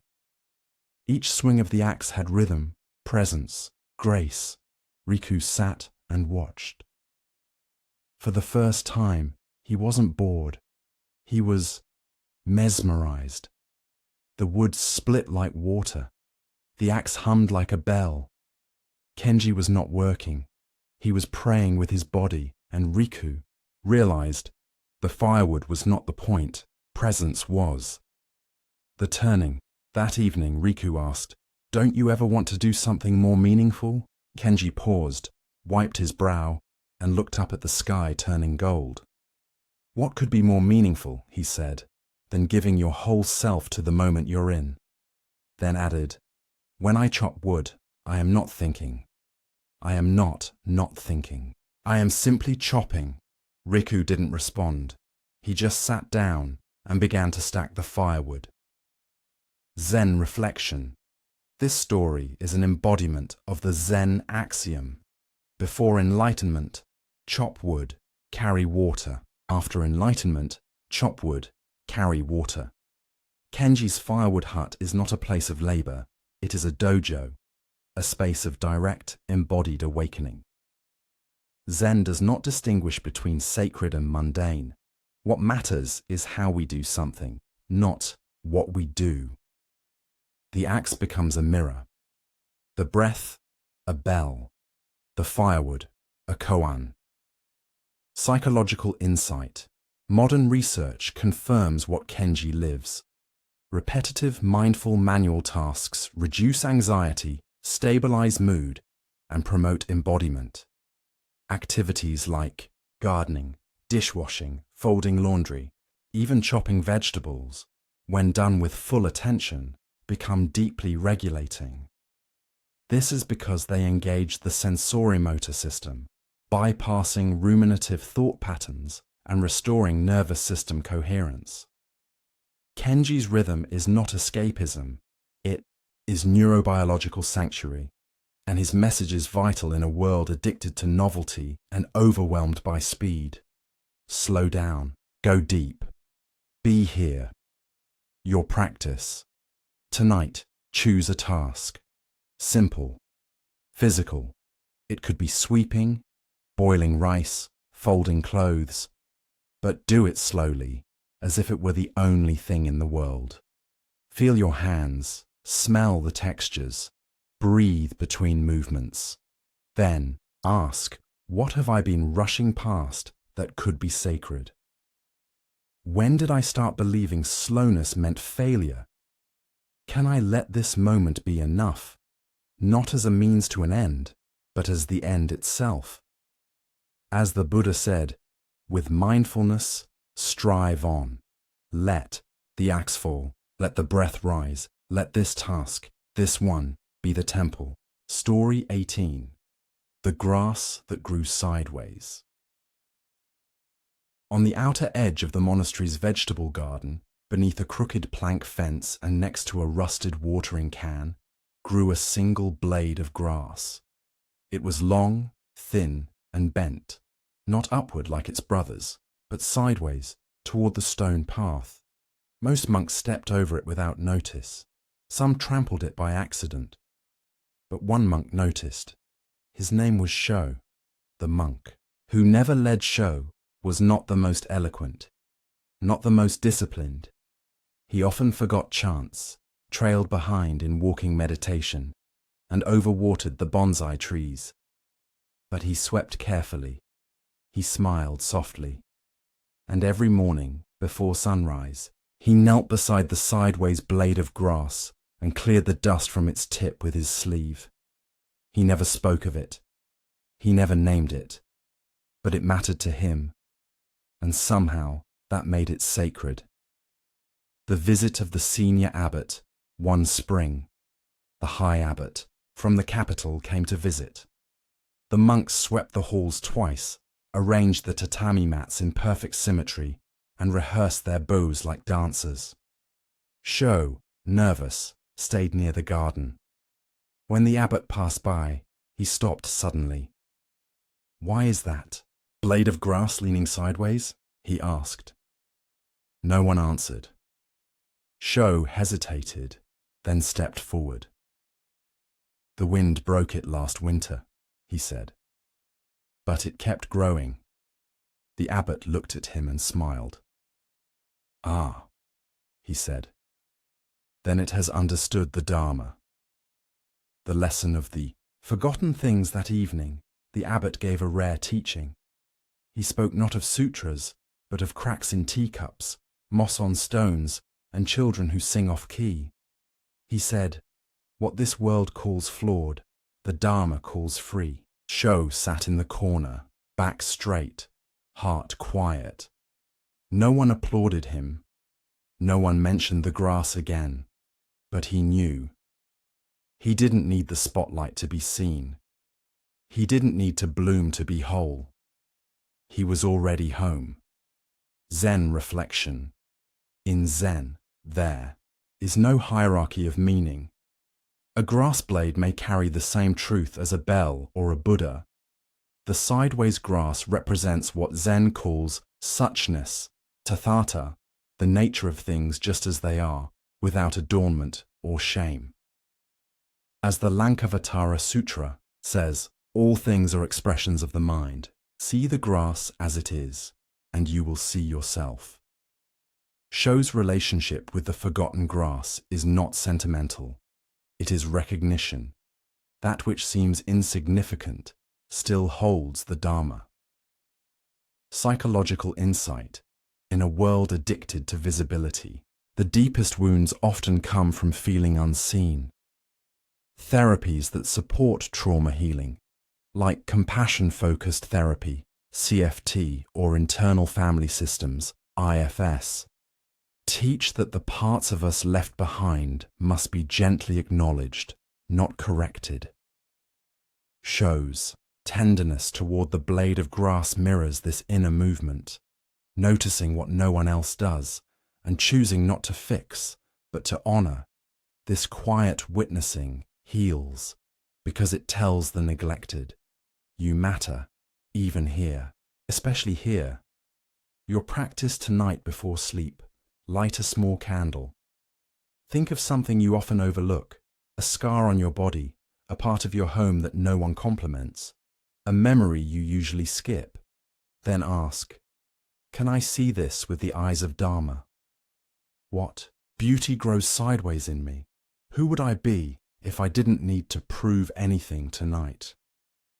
As the Buddha taught, better than 1,000 hollow words is one word that brings peace. Tonight, let that word be enough. Let the grass grow where it wishes. Let you grow, even if bent, even if sideways. Story 19. The room that breathed sorrow. Behind the main temple, past a winding path of moss-covered stones, stood a small wooden hut known only as the breath room. No one lived there. No one taught there. But it was always open, and sometimes, when the pain became too much to hold, a monk would go in and stay until they could breathe again. The room had no altar, no scripture, only a single wooden bench, and silence. The woman who could not sit her name was Naoko. She came to the temple after the loss of her child, not to pray, not to study, only to breathe. But even that had become difficult. Her chest often clenched like a fist. Her nights passed in shivers. Her thoughts circled like birds over a field of bones. The abbot did not speak much to her. He only pointed gently toward the hut. The room doesn't fix, he said. It listens. The first night Naoko entered the room at dusk. It smelled of old cedar and forgotten incense. She sat. 10 minutes passed, then 20. Her knees trembled. Tears came, but halfway turned back. A scream rose, but got stuck in her throat. She stood, up and left. I can't, she whispered. The abbot said nothing, only bowed, the breath between grief. The second night, she returned. She sat again. This time, she didn't try to be still. She let her shoulders shake. She let her jaw tremble. She let the tears fall, even if they came without sobs. She didn't speak a word. But something ancient inside her began to unfold, like a leaf in slow light. The turning on. The 7th night, the candle she brought blew out in the wind. She didn't relight it. She just sat in the dark, and for the first time, she didn't resist the ache in her chest. She let it pulse, expand, consume. And suddenly, there was space around it, like the pain was no longer her, just something passing through, like a storm through the valley or breath through a hollow flute. Zen reflection, pain in Zen is not rejected, avoided, or explained. It is met, seen, held, as Thich Nhat Hanh once wrote, don't run, away from your suffering. Embrace it tenderly. It will teach you what joy cannot. The breath room is a koan made of wood and time. It asks no question, but invites one answer. Stay, not to fix, not to heal, but to be present until healing becomes possible. Psychological insight. Modern trauma therapy teaches the same. In somatic experiencing, we learn that pain, when safely witnessed, completes its cycle, not through analysis, but through embodiment. Naoko's trembling is not weakness, it is nervous system intelligence. Her sitting in the dark is not surrender, it is resilience through stillness. In trauma-informed care, we no longer force catharsis. We offer co-regulation with the body, breath, gravity. That is what the breath room provides, a sacred space to tremble safely, and eventually to breathe again. Your practice. Tonight, turn off the lights. Sit in silence. Place one hand on your heart, the other on your belly. Breathe. Don't force calm. Just be here with what's here. Then ask, where does my sorrow live in my body? Can I feel it without becoming it? What happens if I stop trying to escape it and simply sit beside it? As the Buddha said, all that arises passes away. Just as the lotus blooms from the mud, let the room hold your breath. Let your breath hold the pain. Let presence be the beginning of release. Story 20. The lantern that was never lit. In a small village nestled in the folds of misty foothills, there stood an old stone bridge. No one remembered who built it. No one recalled the last time it was repaired. But each night, just before darkness settled, a single paper lantern was hung on its eastern side. It was never lit, and yet it was never taken down. The girl who waited, her name was Mio. She was 12 when her father disappeared across the mountains. He said he would return in spring. Spring became summer. Summer folded into autumn, and still no word came.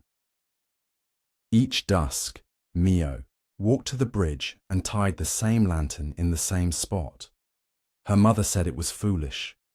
Her neighbors said she should forget. But Mio only bowed gently and whispered, he might see it, even though the lantern had no flame. Even though the wind sometimes tore it in half, she replaced it. Every day, without fail. The stranger's question. One evening, a traveler passed through. He watched Mio hang the torn lantern and asked, why do you hang it if you don't light it? She looked at him with steady eyes. Because not everything that shines needs fire. He frowned. But what good is it if no one sees it? Mio shrugged. I see it, the monk who heard the wind. The traveler turned out to be a monk from a distant temple. He returned to his mountain, but the image of the girl and her unlit lantern would not leave him. He meditated on it, wrote a poem, chanted her name in silence. Then, one night, as snow fell outside the temple walls, he said aloud, that is what faith looks like. A hand extended into darkness, not to grasp, but to remain open. The letter that never came. Years passed. Mio grew older. She studied herbs, tended the sick, wrote stories for children, but every evening she still walked to the bridge. One day, her mother asked, do you still believe he's coming back? Mio smiled. I'm no longer waiting for him. Then why do you go? Mio placed a hand on her chest. To remind myself, I can love what never returns. Zen reflection faith in Zen is not belief in a doctrine. It is the quiet readiness of the heart to be present with what is, not because it is certain, but because it is alive. Mio's lantern is Shraddha, a Sanskrit word that means a trust, deeper than reason. It is the flame that doesn't burn but still warms. The hand that hangs a lantern not to be seen, but to remain true. As the Vimalakirti Sutra says, the Bodhisattva's faith is like space. It does not grasp, does not reject, does not rely, yet it holds all things. Psychological insight and therapeutic work, especially with grief, chronic uncertainty, or abandonment trauma, we speak of ambiguous loss, the ache that comes not from a clear end, but from not knowing. Mayo's ritual honors that ambiguity. She does not deny her father may never return. She does not demand closure. She simply remains open. This is emotionally mature faith, not naive, not blind, but resilient in presence. Rituals like hers, repeated, loving, even if irrational, help regulate the nervous system, restore continuity, and affirm meaning without explanation. Your practice. Tonight, light no candle. Instead, place an empty bowl on your table. Sit before it and ask, what hope in me has no evidence but still breathes? What gesture of love can I continue, not to change the world, but to keep my heart open? Can I trust without proof? As the Buddha taught, just as the moon is reflected in still water, so too is truth seen in the heart that does not grasp. Let the lantern remain. Let the light be invisible. Let your faith be enough. Story 21. The bamboo that didn't bloom. In a quiet ravine near the southern cliffs, there grew a bamboo grove. It had stood for decades, swaying in the wind, rustling like whispers from another life. Every summer, villagers would gather to admire the new shoots, tall, slender, reaching for the sky, except one. One bamboo never sprouted leaves, never grew taller than a walking stick, never blossomed. The boy who watched it. Anyway, his name was Aki. He was a soft boy, quiet as twilight, with a heart like damp earth, always ready to receive. Every day, after his chores, he visited the little bamboo. He didn't water it. He didn't pray to it. He just sat beside it. Some days he hummed. Other days, he read aloud. Stories he had written in a tattered notebook. His brothers teased him. Why talk to a stick? His father scolded him. It's not going to grow, boy. Pick something worth your time. But Aki only bowed to the tiny stalk and returned the next day. The monks passing one afternoon, a wandering monk stopped by the village. He saw Aki sitting beside the bamboo. He watched for a long while, then asked, "Why do you come here?" Aki looked up and said, "Because it hasn't left." The monk smiled, then said, "Sometimes the most sacred thing is to stay with what doesn't change, even when everyone else grows past it." He knelt beside Aki, and they sat in silence until the sun slid behind the cliffs.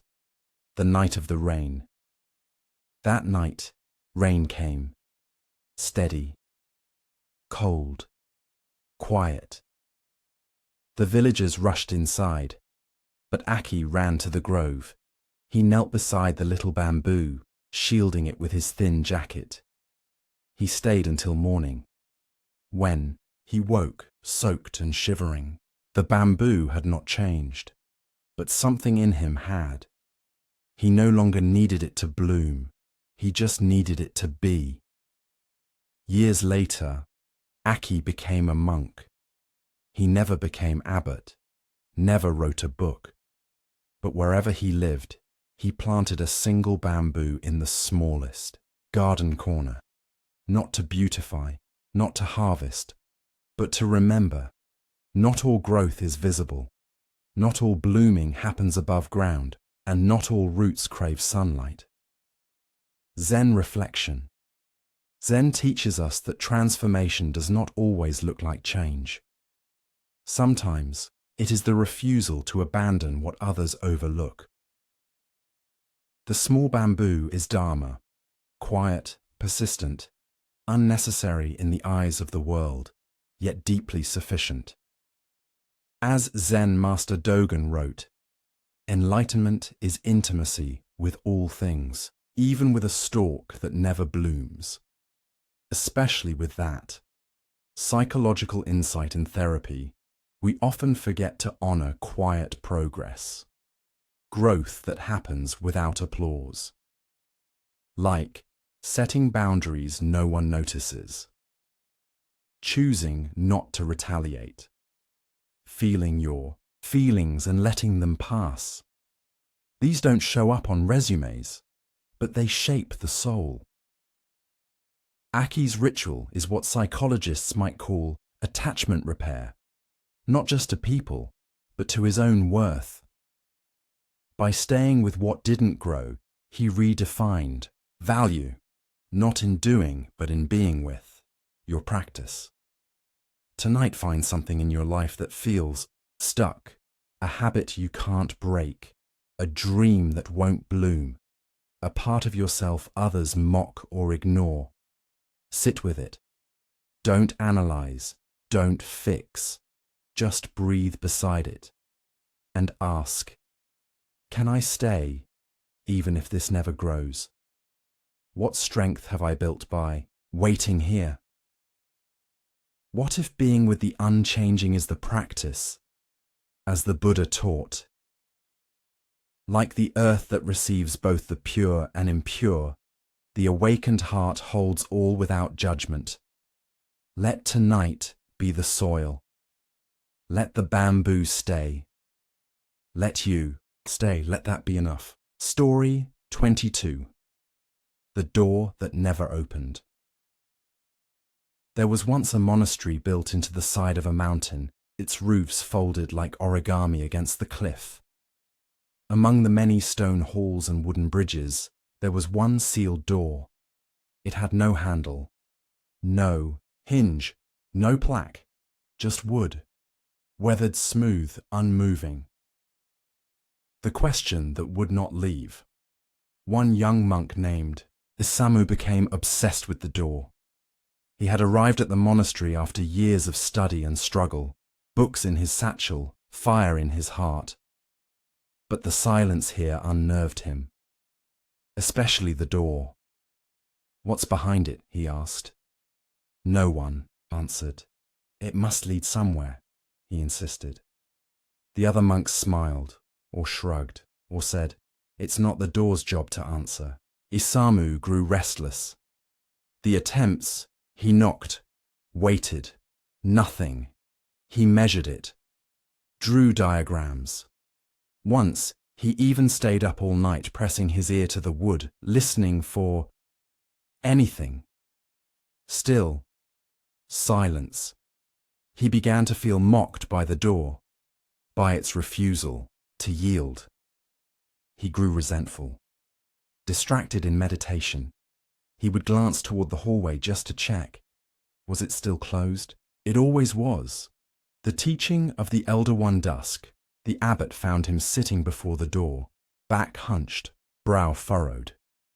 You seek answers? The old man asked. Isamu nodded. Doesn't everyone? The abbot traced the grain of the door, with a knuckle. There are some truths, he said, that do not bloom in explanation, but in surrender. He paused. Some doors exist only to be sat with, then walked away. The year he stopped asking. Winter passed. Spring returned, and Isamu, still curious, stopped questioning. He still walked by the door, but no longer pressed against it. Instead, he bowed. Once in the morning, once before sleep, and one day without meaning to, he wept, not because the door stayed shut, but because he finally felt peace without knowing. The moment of non-revelation. Years later, a novice asked him, "What's behind that door?" Isamu smiled. "I don't know." "Aren't you curious?" He nodded. But curiosity is not hunger anymore. It's reverence. The novice tilted his head. Isamu bowed to the door and whispered, "It taught me how to love what I cannot possess. That is enough." Zen reflection. Zen is not the path of answers. It is the path of intimacy with not knowing. As Master Joshu said, a clay Buddha cannot cross water, a wooden Buddha cannot cross fire, a golden Buddha cannot cross the furnace of the heart. The door is the Buddha that will not open. And still, it teaches. Its presence is the koan, its silence, the bell. In Zen, mystery is not a flaw of the world, it is its Dharma cloak. Psychological insight in modern psychology, much suffering stems from intolerance of ambiguity, a fear of not knowing. The mind loops. Why did they leave? What if this fails? Will it always be like this? This compulsive seeking often masks grief, fear, or lack of control. But healing arises when one practices radical acceptance, the ability to sit with unanswered questions, not passively, but compassionately. Isamu's shift reflects this. From compulsion to presence, from resistance to relationship. This is existential maturity, your practice. Tonight, sit beside an unopened door in your own life. A decision unresolved, a question unanswered, a longing unmet. Close your eyes, breathe. Touch it gently, not to force it open, but to honor its being there. Ask, can I love something I don't understand? What happens if I bow to the unknown? Is it possible that the door is here not to reveal, but to shape? As the Buddha taught, the truth is not grasped, it is lived. Let the door remain closed. Let peace open instead. Let mystery be the teacher. Story 23. The Hand That Closed the Window. At the top floor of a weathered monastery perched over rice terraces, there was a room that always faced the wind. No matter the season, wind poured through its narrow window, whistling, rustling, unsettling, the scrolls and blowing out the candles. The monks called it the wind room. It was left open for decades. No one closed the window, not out of laziness, but out of custom. They said, it has always been open. That is how it breathes. The woman who closed it, one evening, a guest arrived. A woman named Kana. She had no shaved head, no robe, no credentials, only tired eyes and a bag full of thread. She had spent her life mending clothes for strangers. She knew how to listen to loose hems and broken seams. That night, she was given the wind room to sleep in. The wind howled louder than grief. She could not rest. She walked across the floor, touched the window, and, without ceremony, closed it. Silence fell like snow. She slept, the whispers in the morning. At breakfast, murmurs filled the hall. Someone closed the window. Who would dare? But I slept better. So did I. The abbot smiled gently and said nothing. The thread and the silence Kana stayed for a week. She repaired the abbot's worn sleeves, stitched a torn mat with golden thread, boiled herbs for a coughing novice. She didn't speak often, but everything she touched softened. She asked no questions, but everyone felt seen. The departure and the gift. When she left, the window stayed closed. But on the windowsill she left behind a spool of thread wrapped around a note that read, "Even wind rests sometimes." Zen reflection. In Zen, there is a teaching that the softest touch can carry the deepest wisdom. Kana embodies skillful means, upaya, acting not from doctrine, but from living insight. She does not ask permission. She responds to the moment. She does not quote sutras. She mends them through acts of presence, As the Lotus Sutra teaches, the wise do not rely on words. They offer what is needed, even when no one asks.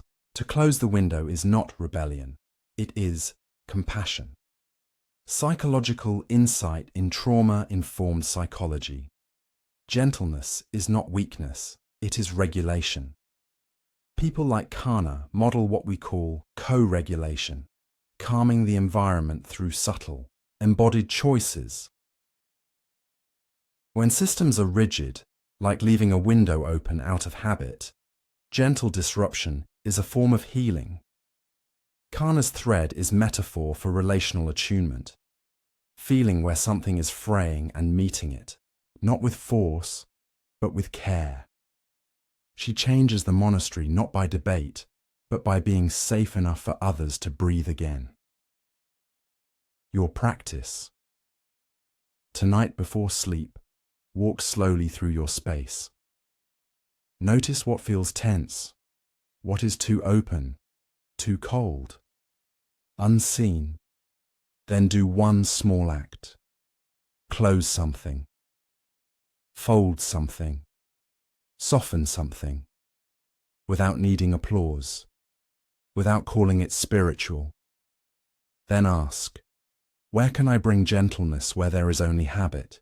Who around me has left something open out of fear? What if wisdom isn't loud, but warm as the Buddha taught?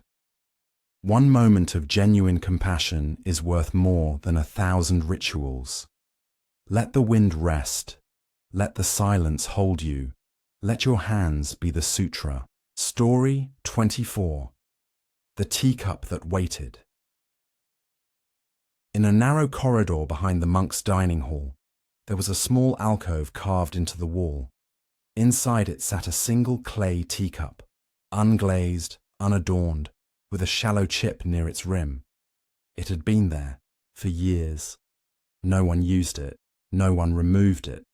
But each morning, after the breakfast chant, someone would place a folded napkin beside it and pour in warm water, then leave it there. The Boy Who Asked. Wyren was a novice, no more than 16, filled with questions like pockets filled with stones. He noticed the ritual on his third day.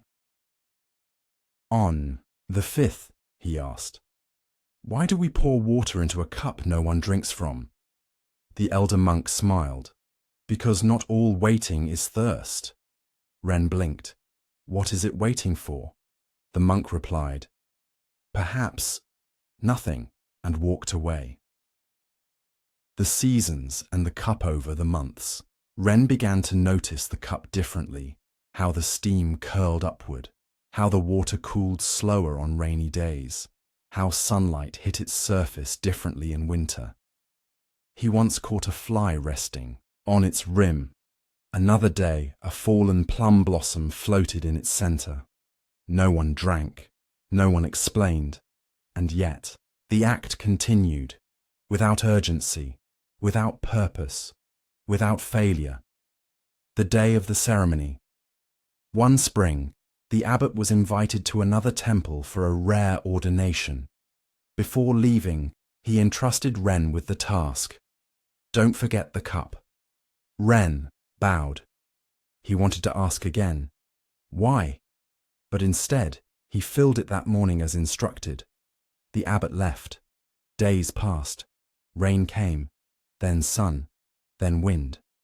The cup remained still, until one afternoon a cat, half wild, half welcome, came to drink from it. Ren smiled, then whispered, you were waiting for her. Zen reflection. The teacup is not about the cat. It's not about the water. It is about non-doing as offering. In Zen, tending is not always about results. It is about presence, about being with the in-between without demanding outcome. As the Shobogenzo teaches, the purpose of practice is not to achieve. It is to reveal the already complete. The cup teaches not through what it contains, but through how it is held. Psychological insight and therapy. especially for anxiety and trauma survivors. Waiting is often fused with pain. The future becomes a site of dread or unmet expectation.